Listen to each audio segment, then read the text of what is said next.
In this video, I'm going to show you how to take a screenshot on your iPhone. This method works for any model of iPhone and on any version of iOS. It's a very simple process, and it can be done in just 2 steps. Step 1 is to find the power button and the volume up button on your phone. Once you have located them, press both buttons at the same time. If you do this correctly, you will see a quick flash on your screen and a small screenshot preview will appear in the bottom left corner. That means your screenshot was taken successfully.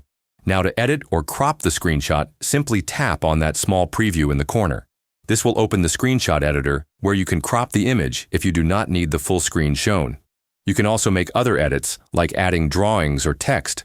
After you are done with your edits, look for the Done button at the top left corner of the screen and tap on it. A new menu will appear, giving you a few different options. You can choose to save the screenshot to your photos.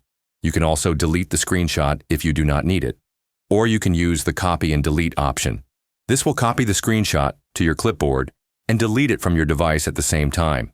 That way, you can paste the screenshot into a message or chat without saving it to your phone and taking up space.